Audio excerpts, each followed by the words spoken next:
Please please please social distancing का पालन कीजिए और मास्क ज़रूर से पहनिए।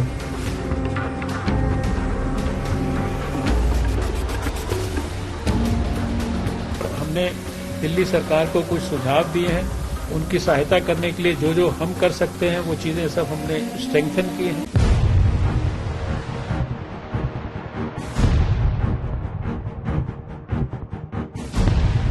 थोड़ा बात करने में लग गया। नहीं, मैं लगा रखा था बस। कोरोना खत्म हो गया है? नहीं जी।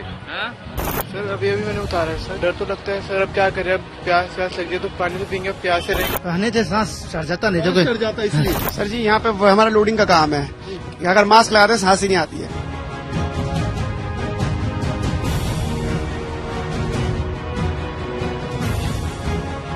मैंने जब देखा कि यहाँ पर फ्री चेकअप हो रही है तो मुझे अच्छा लगा। मैंने बोला क्यों टाइम वेस्ट होगा, किसी और जगह जाने से अच्छा है कि जहाँ पर ये बूथ लगा है वहाँ जाइए।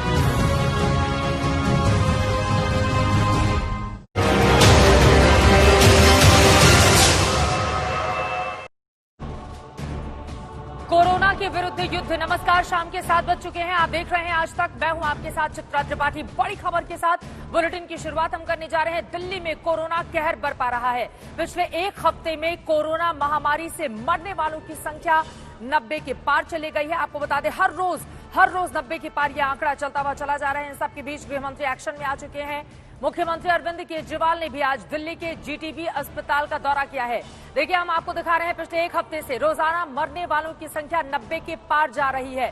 कोरोना पर काबू के लिए एक्शन में गृह मंत्रालय, खुद गृह मंत्री अमित शाह भी हैं, जिसको लेकर उन्होंने बड़ी बैठक भी की थी। वहीं मुख्यमंत्री अरविंद केजरीवाल की ओर से अस्पताल का दौरा किया गया। लेकिन कोरोना काल में छठ पर्व को लेकर जमकर सियासत भी हो रही है। आरोप प्रत्यारोप के दौर जारी हैं, एक दूसरे पर वार किया जा रहा है। लेकिन इन सब के बीच दिल्ली में कोरोना से खौफनाक हालात पैदा हो चले हैं।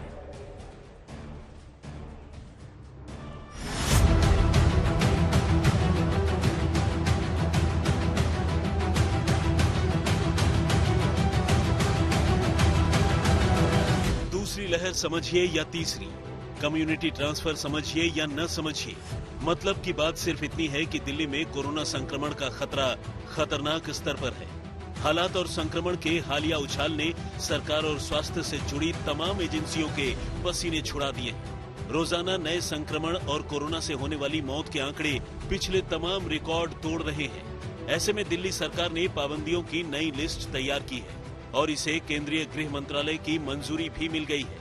हालांकि लोगों की घबराहट को देखते हुए दिल्ली सरकार ने पाबंदियों को लॉकडाउन का नाम नहीं दिया है। दिल्ली में अब शादी समारोह में सिर्फ 50 लोगों को शामिल होने की इजाजत दी है। अनलॉक में ये सीमा 200 कर दी गई थी। कंटेनमेंट जोन को जरूरत के हिसाब से पूरी तरह सील किया जा सकता है। कोरोना प्रोटोकॉल का उल्लंघन पाए जाने पर बाजार बंद किए जा सकते हैं। इसके अलावा दिल्ली हाईकोर्ट ने घाटों पर छठ पूजा की इजाजत नहीं दी। छठ पूजा को ना, इसको थोड़ा सा समझने की आवश्यकता है। एक पॉन्ड में 50-100 लोग इकट्ठे खड़े होते हैं और पानी जैसे 50-100 में से अगर 5 लोग पॉजिटिव हैं तो 100 में से जो बाकी 95 वो भी पॉजिटिव हो जाएंगे, तो इसके फैलने का बहुत डर है। राजधानी में ये नौबत कैसे आई, इसके लिए आंकड़ों पर गौर करना होगा। लॉकडाउन खत्म होने के बाद 4 महीनों तक दिल्ली में कोरोना संक्रमण के आंकड़े कई बार घटे और बढ़े, लेकिन अक्टूबर के आखिरी हफ्ते से रफ्तार पकड़ने के बाद कोरोना वायरस ने जो खतरनाक शक्ल अख्तियार की वो अब तक नहीं देखी गई थी। 10 नवंबर को दिल्ली में 7,830 नए मरीज दर्ज हुए, जबकि 83 लोगों की मौत हो गई। 11 नवंबर को नए मरीजों का अब तक का सबसे ज्यादा आंकड़ा 8,593 पर दर्ज हुआ, जबकि 12 नवंबर को दिल्ली में कोरोना से मौत का अब तक का सबसे बड़ा आंकड़ा 104 दर्ज हुआ। 13 और 14 नवंबर को नए मरीजों का आंकड़ा 7,000 से ऊपर रहा, जबकि मौत का आंकड़ा भी 90 से ऊपर रहा। 15 और 16 नवंबर को मरीजों की तादाद 3,000 के आसपास हो गई, लेकिन मौत का आंकड़ा 90 से ऊपर ही रहा। यानी मंगलवार को फिर से नए मरीजों की तादाद 6,000 से ऊपर और मौत का आंकड़ा 99 दर्ज हुआ। होम आइसोलेशन में ही लोगों को ठीक हो रहे हैं। 26,000 लोग बहुत अच्छे से होम आइसोलेशन में रह रहे हैं। इसके अलावा हमारे पास में अभी 16,000 के करीब बेड्स हैं, जिनमें से 50% खाली हैं, जो कोविड बेड्स हैं। इसके अलावा आईसीयू हैं, आईसीयू करीब 90% ऑक्यूपाई हो गए थे और हमें चिंता हुई थी कि अब इसको क्या करना है। तो बहुत अच्छे से प्रीएम्प्ट करते हुए मुख्यमंत्री जी ने केंद्र सरकार से बात की और केंद्र सरकार हैज बीन काइंड एनफ कि वो हमें अब 750 बेड्स आने वाले समय में देंगे। ऐसे हालात के बीच भी दिल्ली में राजनीति की गुंजाइश बनी हुई है। बीजेपी केजरीवाल सरकार पर कोरोना से निपटने में लापरवाही बरतने का ठीकरा भी फोड़ रही है। दूसरी ओर छठ पूजा पर पाबंदी को लेकर भी दिल्ली सरकार को ही घेर रही है। आपके साप्ताहिक बाजार खुले हैं, आप स्वयं अभी वेडनेसडे को सारे रेस्टोरेंट्स 24/7 खोलने की अनुमति दे रहे हो और छठ को बैन कर दे रहे हो, बोल रहे हो छत पे छठ करो। अरे भैया, छठ घाटों को स्वच्छ करके छठ होता है, जल के किनारे छठ होता है, छत पे छठ नहीं होता है। आप मुझे बता दीजिए कि कब केंद्र की गाइडलाइन से अलग जाके हमने फैसला लिया है। एक उदाहरण आप दे दीजिए मुझे। ये कोरोना का एक संकट काल है, इसमें कोऑर्डिनेशन के साथ हम लोग काम कर रहे हैं, लेकिन इनको हर चीज में सिर्फ और सिर्फ राजनीति खोजनी है, ये अच्छी बात नहीं। सियासत अपनी जगह है, लेकिन दिल्ली वालों को ये बात अच्छे से समझनी होगी कि कोरोना से बचाव की उनकी ढाल कमजोर पड़ने लगी। महामारी से अगर बचना है तो 2 गज की दूरी और मास्क के मंत्र को 100% अपनाना होगा। दिल्ली से पंकज जैन और आशुतोष मिश्रा के साथ आज तक ब्यूरो। 2 गज की दूरी, मास्क बेहद जरूरी, लेकिन दिल्ली वालों का क्या ही कहना। अगर भीड़ भरे बाजार में आप जाएंगे तो देखेंगे ना लोग मास्क का ध्यान रखते हैं, ना ही वहां पर सोशल डिस्टेंसिंग, और इसी वजह से बढ़ते हुए आंकड़े परेशानी का सबब बने हुए हैं। जल्दी से उन आंकड़ों पर नजर भी डाल लेते हैं। आखिर राजधानी दिल्ली क्यों विश्व के तमाम दूसरे बड़े शहरों के रिकॉर्ड तोड़ते हुए चली जा रही है। क्लोज फ्रेम में हम आपको दिखाएंगे कि देखिए दिल्ली में कैसे डरा रहा है कोरोना। 24 घंटे में नए केस के जितने भी मामले सामने आ रहे हैं वो आपको दिखा रहे हैं।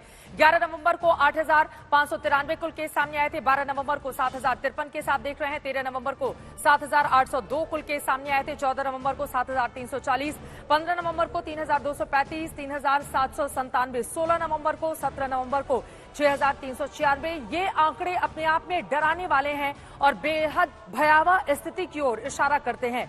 राजधानी दिल्ली में आखिर ऐसा क्या हो गया कि देश के दूसरे हिस्सों से हम तुलना करेंगे तो यहां पर हालात लगातार खराब होते हुए चले जा रहे हैं। इसके बारे में आगे हम आपको बताने वाले हैं, लेकिन उसके ठीक पहले आपने इन आंकड़ों के जरिए ये समझ लिया है कि दिल्ली में मौजूदा स्थिति कैसी बनी हुई है। और बीते 10 दिनों की बात करें या फिर 1 हफ्तों की बात करें तो उसका आंकड़ा क्या करता है। देखिए कोरोना में दिल्ली में मौत के मामले, ये आंकड़े आपके सामने हैं। 11 नवंबर को 85 लोगों की जान चली गई थी। 12 नवंबर को अगले दिन ये आंकड़ा बढ़कर 104 तक जा पहुंचता है। 13 नवंबर को 91 लोगों की जान चली गई। 14 नवंबर को 96, 15 नवंबर को 95, 16 नवंबर को 99, 17 नवंबर को 99, यानी कि कुल मिलाकर यहां पर देखा जाए तो 90 से ज्यादा मौत का आंकड़ा रहा। और ये तस्वीर अपने आप में बेहद भयावह और गंभीर संकट की ओर इशारा कर रही है कि अगर तैयारी में कमी रह गई और लोगों ने इन बातों का ध्यान नहीं रखा तो स्थिति और ज्यादा खराब आगे आने वाले वक्त में हो सकती है। लेकिन दिल्ली में सियासत लगातार जारी है। इन सबके बीच बड़ी खबर आपको देते हैं। हालात की समीक्षा के लिए मुख्यमंत्री अरविंद केजरीवाल ने अस्पताल का दौरा किया है। दिल्ली में कोरोना मरीजों की संख्या बढ़ती हुई चली जा रही है। इन सब के बीच सीएम केजरीवाल ने जीटीबी अस्पताल का दौरा किया है। वहां पर जाकर हालात का जायजा लिया है। नवंबर तक जीटीबी अस्पताल को मिलेंगे 238 आईसीयू बेड। जिस तरह की स्थिति इस वक्त बनी हुई है, 20 नवंबर तक आप देख पा रहे हैं 238 आईसीयू बेड की जानकारी निकलकर सामने आई है। बढ़ते हुए मरीजों के मद्देनजर ये बड़ा फैसला किया गया है। वहीं बेकाबू कोरोना के बाद कल सर्वदलीय बैठक भी अब होनी है। तो बेकाबू होते कोरोना की रफ्तार के बीच अब कल सर्वदलीय बैठक होगी और उसमें तमाम दलों से राय ली जाएगी दिल्ली सरकार की ओर से। आगे बढ़ते हुए आपको बता देते हैं सीएम ने खुद अस्पताल का एक तरफ दौरा किया है तो वहीं दूसरी तरफ आपको बताते चले सियासत जोरों पर है। लेकिन दिल्ली में कोरोना की मार के बीच भी सियासत थमने का नाम नहीं ले रही है। बीजेपी आरोप लगा रही है कि दिल्ली के सीएम ने समय रहते कोरोना को दिल्ली में काबू नहीं किया। गौतम गंभीर तो यहां तक कह गए कि पानी सर से ऊपर चढ़ा जाता है तभी गृहमंत्री की याद आती है।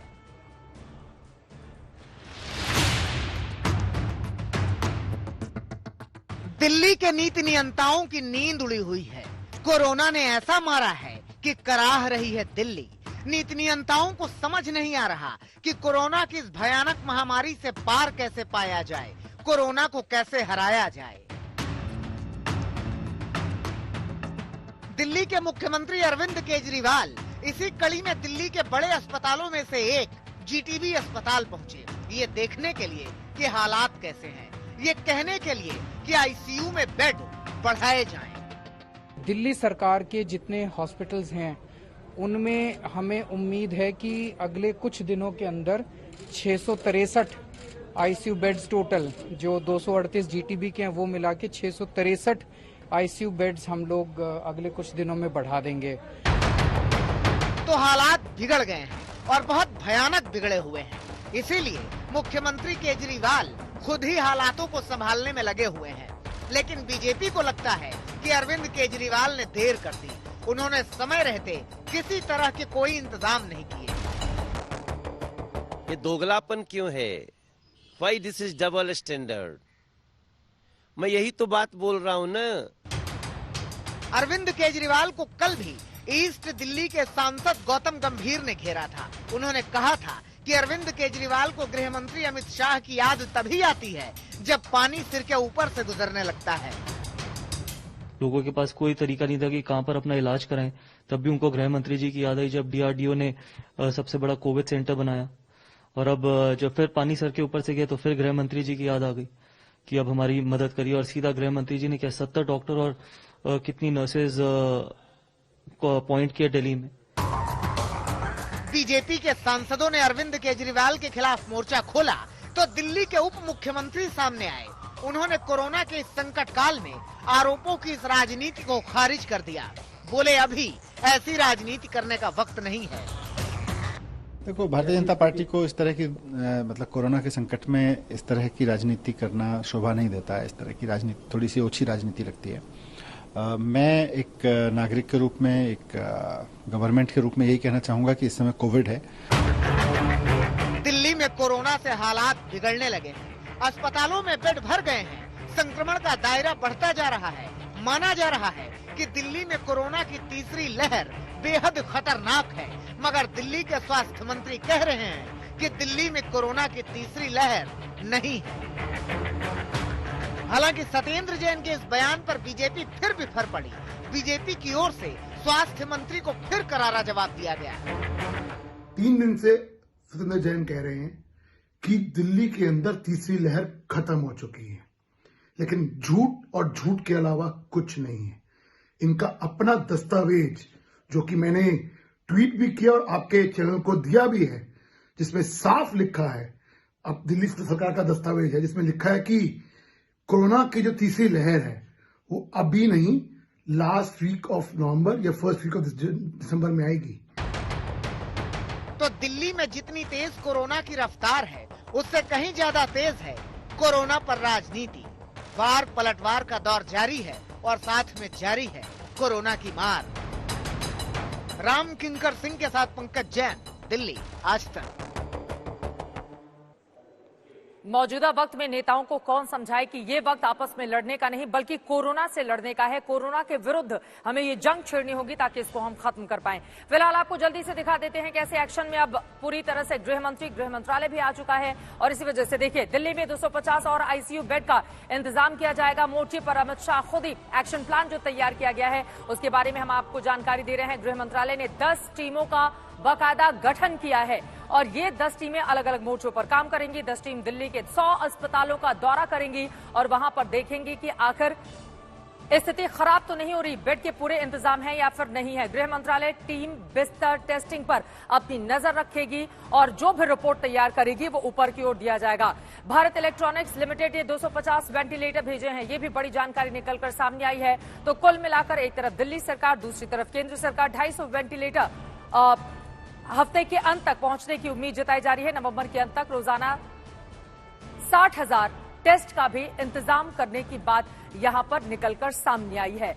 तो अमित शाह ने मुख्यमंत्री अरविंद केजरीवाल, स्वास्थ्य मंत्री डॉक्टर हर्षवर्धन के साथ बीते दिनों बैठक भी की थी और उसके जरिए ये तमाम एहतियाती उपाय अपनाए गए हैं ताकि कोरोना के बढ़ते मामले को कम किया जा सके। और इसी पर बातचीत करने के लिए डॉक्टर कुमार, जो कि वरिष्ठ चिकित्सक हैं, सर गंगाराम अस्पताल से हमारे साथ जुड़ चुके हैं। बहुत स्वागत है सर आज तक पर आपका। और मेरा पहला सवाल आपसे यही है, राजधानी दिल्ली में आंकड़े जिस तरह से बेतहाशा बढ़ते हुए चले जा रहे हैं, इसके पीछे की बड़ी वजह क्या देख रहे हैं आप? चित्रा जी, एक तो मुझे शो में बुलाने के लिए धन्यवाद। जो आंकड़ों में ये इंक्रीज आया है, एक्चुअली ये कोई सरप्राइज नहीं है। एज डॉक्टर पिछले 1.5-2 महीने से जो चीजें हो रही थी उसमें ये पूरी तरह एक्सपेक्टेड था, और इसके 3 मेन कारण मैं मानूंगा। नंबर 1, लोगों में एक बहुत ज्यादा एक बेचैनी सी हो गई है कि अब इतने दिन हो गए कोरोना, अब नॉर्मल जिंदगी शुरू होनी है।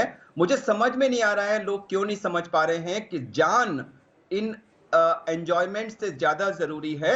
और आप देखिए पिछले कुछ दिनों में मार्केट्स में जिस तरह की भीड़ दिखी है, हमें तो लगा ही नहीं कि शायद इस देश में कोरोना नाम की कोई चीज भी है।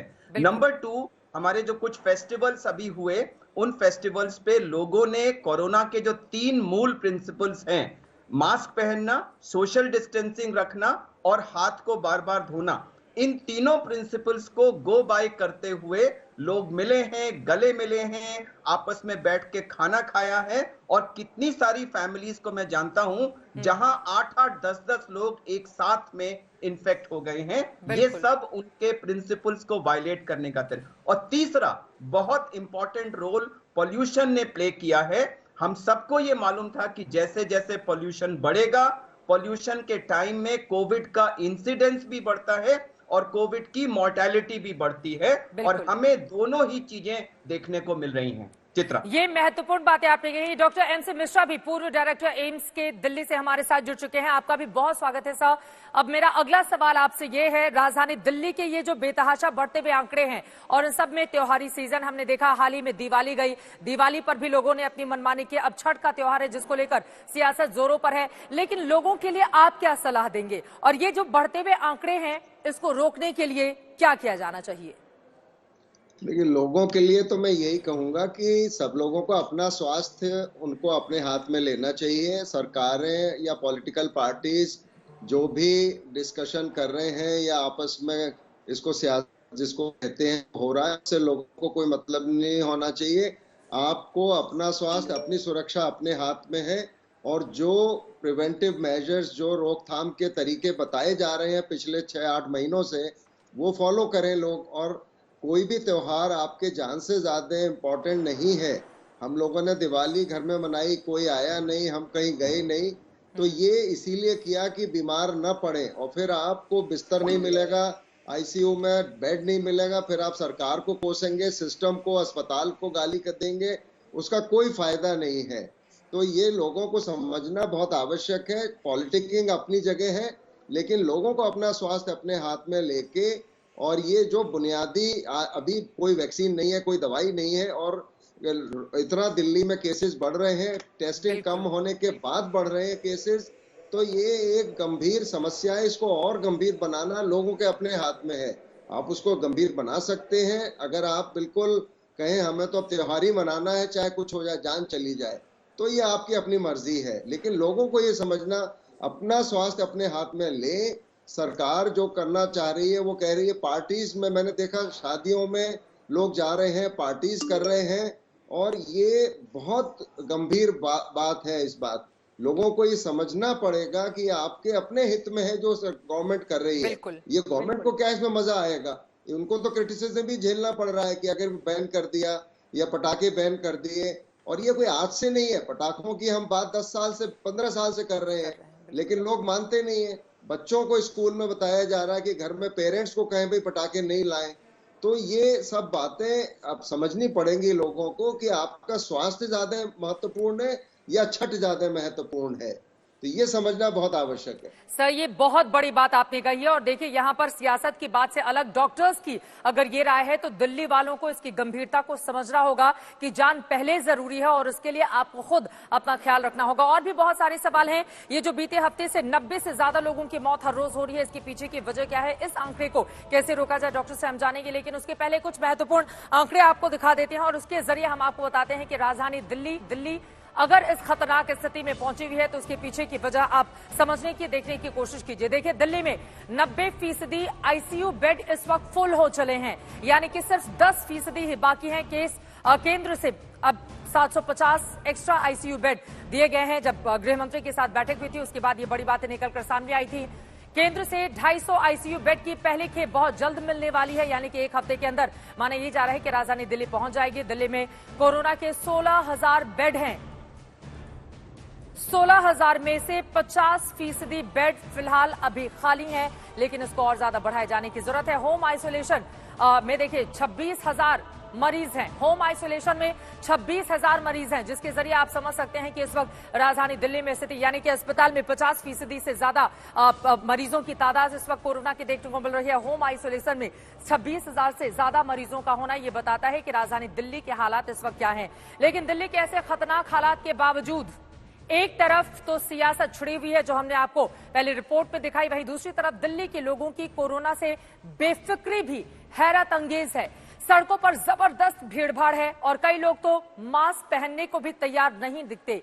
देखिए दिल्ली के बाजारों का इस वक्त क्या है हाल, इस रिपोर्ट में।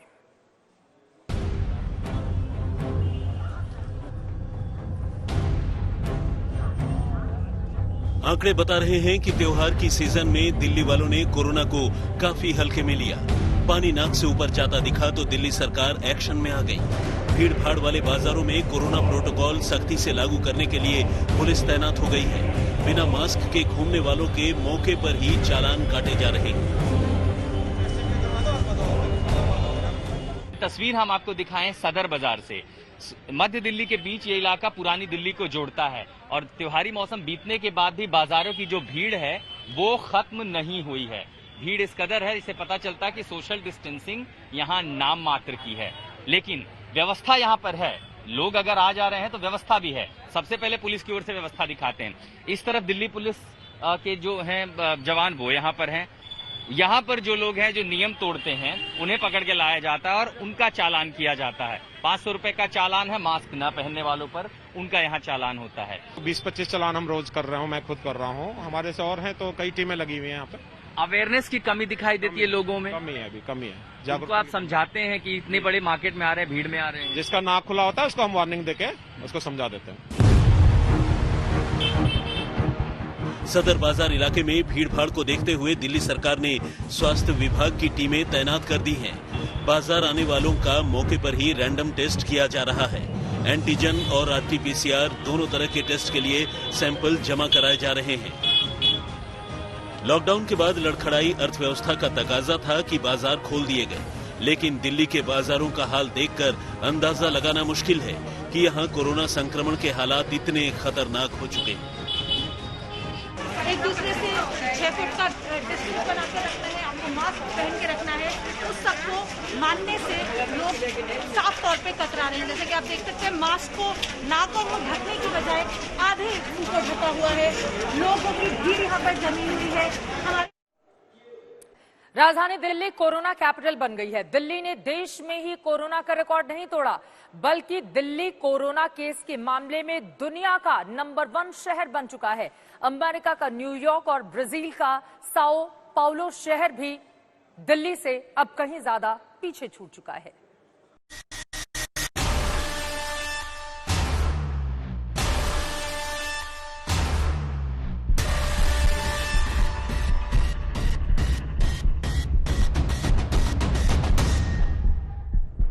दिल्ली सरकार कह रही है कि राजधानी में कोरोना की तीसरी लहर चल रही है और वो अपने चरम पर है, लेकिन दिल्ली में कोरोना की तीसरी लहर इतनी घातक होगी किसी ने सोचा भी नहीं होगा। जी हां, दिल्ली में कोरोना की तीसरी लहर ने वर्ल्ड रिकॉर्ड बना दिया है। जॉन्स हॉपकिंस यूनिवर्सिटी के centre for systems and engineering ने दुनिया के सभी देशों का डेटा इकट्ठा किया जो कोविड-19 केसों को रिपोर्ट कर रहे हैं। आज तक की डेटा इंटेलिजेंस यूनिट ने इन देशों के उपलब्ध डेटा का विश्लेषण किया तो सामने आया कि इस महीने की शुरुआत से कई दिन तक दिल्ली के रोजाना कोविड आंकड़ों की स्थिति काफी चिंता वाली है।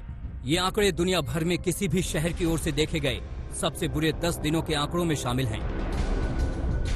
रोजाना नए केसों के ऊंचे आंकड़ों वाले दिनों की बात की जाए तो ब्राजील का साओ पाउलो शहर ही दिल्ली के करीब टिकता है। अगस्त के महीने में तेज बढ़ोतरी के दौरान साओ पाउलो ने ये दिन देखे थे। न्यूयॉर्क ने अप्रैल के महीने में तेज बढ़ोतरी के दौरान ऐसे कई दिन देखे जब 5000 से अधिक केस रिपोर्ट हुए, लेकिन 11 नवंबर को दिल्ली ने जो 8593 नए केस देखे उतने दुनिया के किसी भी और शहर ने एक दिन में नहीं देखे। नवंबर महीने में 10 दिन दिल्ली के लिए काफी खराब रहे। कोरोना का वायरस दिल्ली के लिए बेकाबू हो गया। अगर आप एक हफ्ते का कोरोना का औसत देखें तो दुनिया में तीसरे नंबर का शहर साओ पाउलो है, जहां एक हफ्ते के अंदर कोरोना मरीजों का रोजाना औसत जून के महीने में 3,217 तक पहुंचा। दूसरे नंबर पर मार्च के महीने में न्यूयॉर्क रहा, जहां हफ्ते का कोरोना का औसत 5,291 था। लेकिन पहले नंबर पर दिल्ली है, जहां नवंबर के महीने में कोरोना मरीजों की संख्या का 7 दिन का औसत 7,342 रहा है। दिल्ली दुनिया की तुलना में मौत के आंकड़ों पर राहत की सांस ले सकती है, लेकिन इस पर कतई गुमान करने की जरूरत नहीं है, क्योंकि कोरोना जानलेवा है और इससे सावधानी बेहद जरूरी है। आज तक ब्यूरो। बिना वक्त जाए किए जल्दी से आपको कुछ और आंकड़े दिखाते हैं और आपको बताते हैं कि दिल्ली हाईकोर्ट ने छठ को लेकर आखिर क्या कहा है, क्योंकि छठ को लेकर राजधानी दिल्ली में लगातार सियासत आर पार हो रही है। देखिए, दिल्ली हाईकोर्ट की यह अहम टिप्पणी। हाईकोर्ट ने सार्वजनिक स्थलों पर छठ पूजा की मंजूरी नहीं दी है, सीधे सीधे मना कर दिया है। किसी भी परंपरा को मनाने के लिए पहले जिंदा रहना जरूरी है। हाईकोर्ट की ओर से ये महत्वपूर्ण बात कही गई है। क्या याचिकाकर्ता को कोरोना के मामलों की जानकारी नहीं है? दिल्ली हाईकोर्ट ने जिस याचिकाकर्ता की ओर से ये याचिका दायर की गई थी कि छठ मनाने की इजाजत राजधानी दिल्ली में होनी चाहिए, उसको लेकर ये अपने आप में अहम टिप्पणी, और दिल्ली हाईकोर्ट की इस टिप्पणी के जरिए ही आप समझ सकते हैं कि राजधानी दिल्ली में इस वक्त कोरोना के आंकड़े क्या कहते हैं, और इसी वजह से हाईकोर्ट की तल्ख टिप्पणी बेहद। फिलहाल छठ को लेकर बीजेपी और आम आदमी पार्टी के बीच तकरार रुकने का नाम नहीं ले रही है। दिल्ली सरकार कोरोना का हवाला देकर सार्वजनिक स्थानों पर छठ मनाने पर रोक लगा चुकी है, लेकिन बीजेपी इसे पूर्वांचल और बिहार के लोगों के साथ भेदभाव करार दे रही है। वहीं दिल्ली हाईकोर्ट की टिप्पणी भी हमने आपको दिखा दी। पूजा पर लगी रोक हटाने से साफ साफ मना कर दिया, मगर इसके बाद भी सियासत अपनी रफ्तार से जारी है। इन सबके बीच छठ महापर्व आज से शुरू हो चुका है। घाट वही, यमुना वही, लेकिन इस बार श्रद्धालु नहीं होंगे। पिछले 10 दिनों में दिल्ली में कोरोना के बढ़ते कहर ने सूर्य भगवान की आस्था के इस पर्व को पाबंदियों की बेड़ियों में जकड़ दिया है। पाबंदी ये कि लोग सार्वजनिक स्थानों जैसे यमुना घाटों, तालाबों, स्विमिंग पूलों पर एक साथ इकट्ठा होकर छठ नहीं मना सकेंगे। दिल्ली में पूर्वांचल और बिहार के 60 लाख से ज्यादा लोग रहते हैं। इतने लोगों की आस्था और श्रद्धा को दरकिनार करना आसान कतई नहीं था, लेकिन दिल्ली डिजास्टर मैनेजमेंट अथॉरिटी ने बढ़ते कोरोना ग्राफ का हवाला देते हुए महापर्व के सार्वजनिक आयोजन की अनुमति नहीं दी। मैं एक नागरिक के रूप में, एक गवर्नमेंट के रूप में यही कहना चाहूंगा कि इस समय कोविड है, और जिस तरह से हमने स्कूल बंद रखे हुए हैं, जिस तरह से हम और सारी चीज़ों को बंद रखे हुए हैं, शादी ब्याह में 50-50 लोगों की रेस्ट्रिक्शन तक लगी हुई है, वे बहुत सारे और फेस्टिवल्स हैं जिन पे रेस्ट्रिक्शंस लगी।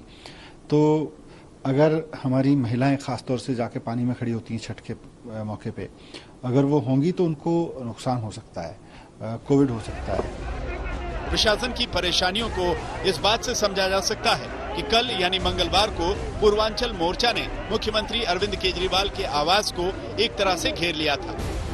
हर हाथ में तख्ती थी, हर जुबान पर एक ही मांग कि यमुना तट पर छठ मनाने के आड़े न आए सरकार। गुस्सा इतना था कि लोगों ने सरकार को कटघरे में ला खड़ा किया और इल्जाम लगाया कि वो ऐसा कोरोना की वजह से नहीं बल्कि आस्था पर आघात करने के लिए कर रही है। देखिए, केजरीवाल सरकार ने जो तुगलकी फरमान जारी किया कि दिल्ली में सार्वजनिक स्थानों पर हम छठ पूजा नहीं होने देंगे, इससे पूर्वांचल के लोगों में बहुत ही असह्य पीड़ा है, लोगों के मन में रोष है।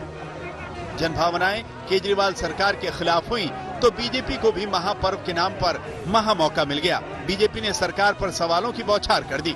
सवाल कि अगर मॉल खुल सकते हैं, बाजार खुल सकते हैं, बार खुल सकते हैं, डीटीसी की बसें चल सकती हैं, मेट्रो चल सकती हैं, तो यमुना किनारे लोग इकट्ठा क्यों नहीं हो सकते? क्या श्रद्धालुओं से ही संक्रमण का सबसे ज्यादा खतरा है?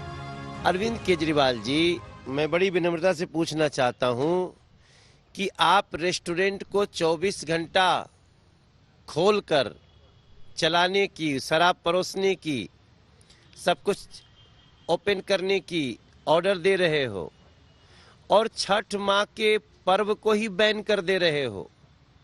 विद सेफ्टी नॉर्म्स छठ भी हो सकती है ना भैया। आप भीड़ मत जाने दो, आप संख्या निश्चित करो। एक छठ व्रती के साथ 5 से ज्यादा लोग नहीं जाएंगे, एक जगह 100 से ज्यादा लोग इकट्ठा नहीं होंगे सोशल डिस्टेंसिंग में होंगे, जो भी होंगे वो। तो छठ माँ का त्योहार हो गया। बीजेपी यही नहीं रुकी, उसने पूछा कि दिल्ली में कोरोना के केस पिछले 15 दिनों से उछाल पर हैं। ऐसे में 5 दिन पहले दिवाली मनाने की इजाजत दिल्ली सरकार ने क्यों दी? और जब दिवाली मनाने में कोई दिक्कत नहीं हुई तो छठ मनाने में इतनी छटपटाहट क्यों हो रही? खुद अरविंद केजरीवाल जी दिवाली मनाने के लिए कितनी भीड़ के साथ अक्षरधाम मंदिर में टीवी पर लाइव कराए। क्या ये डबल स्टैंडर्ड है? तो फिर ऐसी स्थिति में जिनका दिया हुआ नमक आप खा रहे हो और उन्हीं के साथ ऐसा व्यवहार कर रहे हो, फिर आप बताओ मैं क्या कहूं। जब आम आदमी पार्टी ने देखा कि बीजेपी इसे मुद्दा बनाकर लोगों के मन में उसकी सरकार के प्रति दुराग्रह भर रही है, तो वो भी मैदान में कूद गई। उसने कहा कि ये फैसला सिर्फ उनकी सरकार का नहीं है, केंद्र सरकार भी इसमें भागीदार है, क्योंकि फैसला उन्हीं के निर्देशों पर लिया गया है। अगर नहीं तो सरकार सामने आए और अपनी ओर से नई गाइडलाइन जारी कर दे। आज छठ पूजा के नाम पे ओछी राजनीति कर रहे हैं आप। मुझे आप एक चीज बताइए, जिस चीज में परमिशन अमित शाह को देनी है उसके लिए केजरीवाल कैसे दोषी हैं? अमित शाह जी से आप परमिशन लेके आइए, हम भी बात करेंगे मुख्यमंत्री जी से। तो आपको लगता है कि जो केंद्र की गाइडलाइन थी उसके मुताबिक दिल्ली सरकार ने अपना फैसला लिया है, इसमें कोई राजनीति नहीं है? आप मुझे बता दीजिए कि कब केंद्र की गाइडलाइन से अलग जाके हमने फैसला लिया है। एक उदाहरण आप दे दीजिए मुझे। ये कोरोना का एक संकट काल है, इसमें कोऑर्डिनेशन के साथ हम लोग काम कर रहे हैं, लेकिन इनको हर चीज में सिर्फ और सिर्फ राजनीति खोजनी है, ये अच्छी बात नहीं। मुझे बार बार ऐसा लगता है कि जब चीजें हाथ से निकल जाती है तो वो सब दारोमदार जो है केंद्र सरकार पर डाल देते हैं और खुद साइड में हट जाते हैं। ये त्योहार 3 दिनों का त्योहार है। अगले 3 दिन तक तकरार, वार और पलटवार चलता ही रहेगा। इन सब के बीच देवों के देव साक्षात सूर्य देव भगवान की आराधना का पर्व आज से शुरू हो गया। सरकारी फरमान घाट पर जाने से रोक सकता है, लेकिन वो आस्था का इम्तिहान नहीं ले सकता। अपने अपने घरों में ही सही लोग छठ मना रहे हैं। जितेंद्र बहादुर सिंह और कुमार कुणाल के साथ पंकज जैन, दिल्ली आज तक। छठ पर इस बार बहुत जरूरी है सावधानी वाला अर्घ्य, और इसी वजह से दिल्ली हाईकोर्ट की ओर से यह अहम टिप्पणी भी की गई है। हमारे साथ 2 डॉक्टर्स, देखे राजनीति इस पूरे मामले में कैसे हो रही है वो आपने देख लिया, दिल्ली हाईकोर्ट की टिप्पणी भी आपने देख ली, लेकिन सबसे ज्यादा अहम डॉक्टर्स हो जाते हैं इस महामारी के दौर में, जो पिछले 1 साल से हम देख भी रहे हैं, क्योंकि पहला मामला कोरोना का 1 साल पहले ही 17 तारीख को सामने आया था, और अब देखिए 1 साल के दौरान भी अभी तक वैक्सीन आ नहीं पाई है। ऐसे में डॉक्टर एमसी मिश्रा, में सीधे आपका रुख करते हुए, आपने महत्वपूर्ण बातें कही कि लोगों को सावधानी रखना बहुत जरूरी है, क्योंकि जान है तभी जहान है, लेकिन बावजूद इसके बहुत सारे लोग मानने को तैयार नहीं। हमने देखा है अब भीड़ भरे बाजारों में लोग घुसते हुए चले जाते हैं, वो भी बिना सोशल डिस्टेंसिंग का पालन किए, और चेहरे पर मास्क तक नहीं होता है। फिर ऐसे लोगों को क्या सलाह देंगे, क्योंकि कोरोना को हल्के में लेने की भूल बहुत महंगी भी पड़ सकती है, और राजधानी दिल्ली में बीते 1 हफ्ते में हम देखते चले आ रहे हैं हर रोज 90 से ज्यादा लोगों की जान जा रही है। बिल्कुल चित्रा जी, अभी आपने देखा अपने मनोज तिवारी जी बिना मास्क के बात कर रहे थे आपके कोरेस्पोंडेंट से। मनीष सिसोदिया जी के पीछे एक व्यक्ति खड़ा था, उस पर मास्क नहीं था। मनीष सिसोदिया जी तो बीमार भी रहे हैं, उन्होंने भी अलाउ किया हुआ, इतने 2 फीट की दूरी पे वो आदमी खड़ा हुआ था उनके पीछे। तो ये जो एक कल्चर है हमारे यहाँ कि कुछ नहीं होगा, ये भी काफी हावी है बहुत सारे लोगों पे, और इसका ये नतीजा है। और पढ़े लिखे लोगों पे, ये सब पढ़े लिखे लोग हैं भाई, वो मेंबर ऑफ पार्लियामेंट हैं, आपके कोरेस्पोंडेंट से 2 फीट की दूरी पे बात कर रहे हैं, और कोई मास्क नहीं है उनके उस पे, और वो कह रहे हैं कि 5 लोगों को अलाउ कर दीजिए। भारत में कभी आपने देखा कि लोगों को कंट्रोल कर सकते हैं आप? अगर अलाउ कर दें तो कभी कंट्रोल नहीं होगा ये, और कौन कंट्रोल करेगा वहां पे? फिर आप कहेंगे लाठी चला रहे हैं, पुलिस लगा दी, ये कर दिया।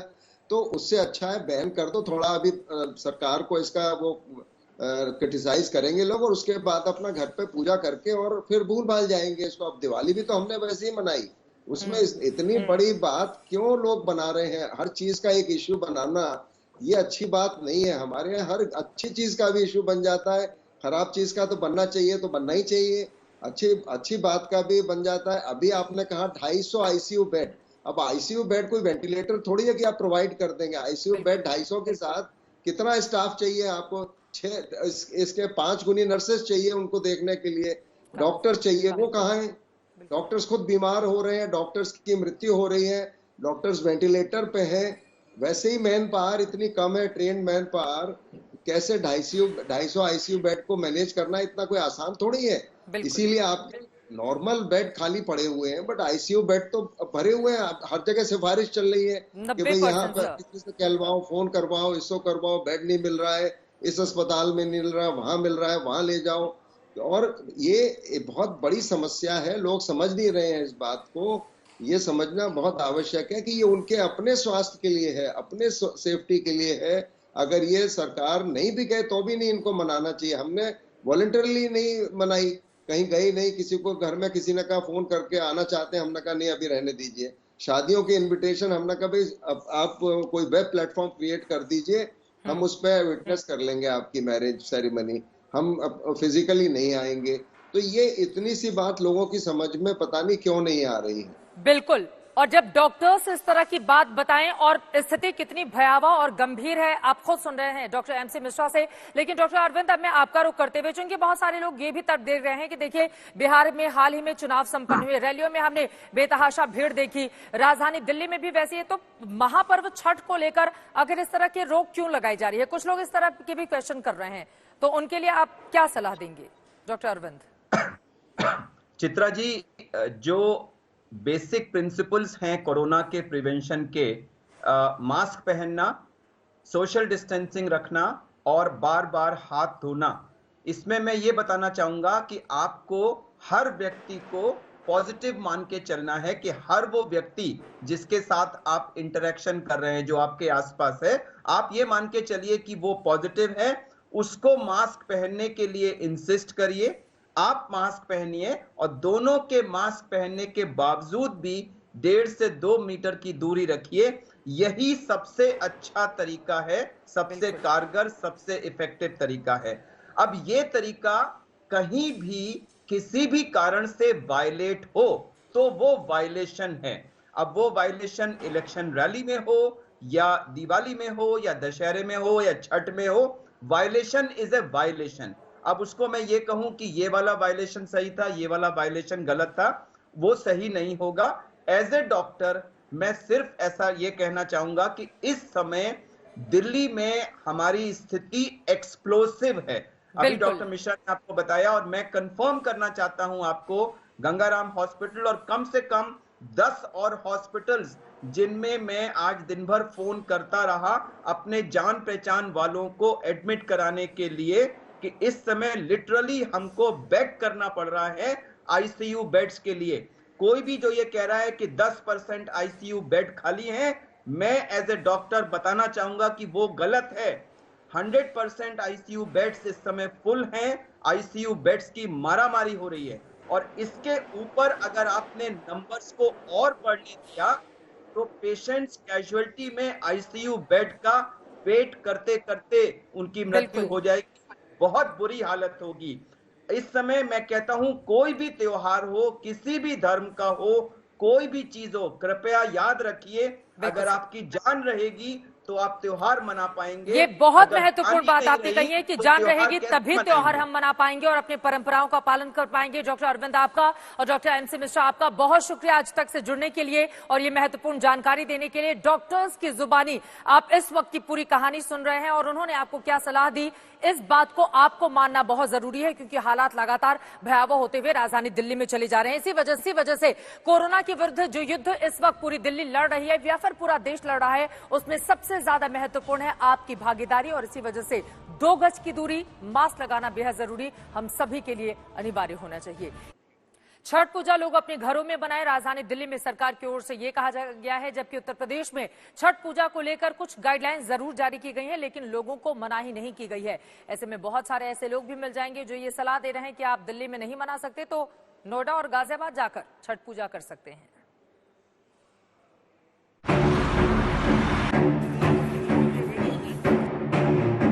जो टारगेट ग्रुप्स, किसी दिन रिक्शा चलाने वाले, किसी दिन डिलीवरी बॉयज की, किसी दिन ब्यूटी पार्लर्स की, किसी दिन दुकानदारों की, दिल्ली ही भेजा जाएगा। वहाँ पर जाके होम आइसोलेशन या जैसा भी उसकी कंडीशन रेफर करेगी वो काम।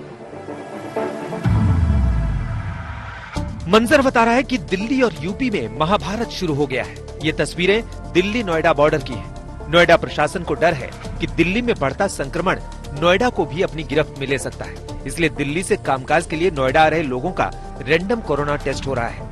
इसके पीछे डर कितना है और सियासत कितनी, ये बताएंगे। लेकिन इससे पहले आपको बताते चले कि यूपी ने छठ को लेकर नया कार्ड खेला है।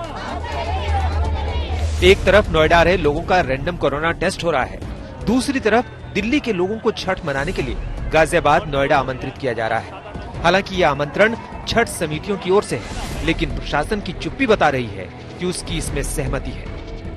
दरअसल यूपी में छठ पूजा पर रोक नहीं लगाई गई है, सिर्फ गाइडलाइन जारी किए गए हैं ताकि लोग मास्क और सैनिटाइजर रखने जैसे एहतियात बरतें। हिंडन तट पर श्रद्धालुओं के लिए खास मेडिकल हेल्प डेस्क का इंतजाम करने के लिए भी कहा गया है। यानी दिल्ली की कमजोरी को पुरजोर तरीके से भुनाने में लगा है उत्तर प्रदेश। अब बात करते हैं नोएडा प्रशासन के नए फरमानों की। प्रशासन ने आनन फानन में एक आदेश जारी किया और अपने स्वास्थ्य विभाग को बॉर्डर पर झोंक दिया ताकि दिल्ली से आने वाले लोगों की रैंडम टेस्टिंग हो सके।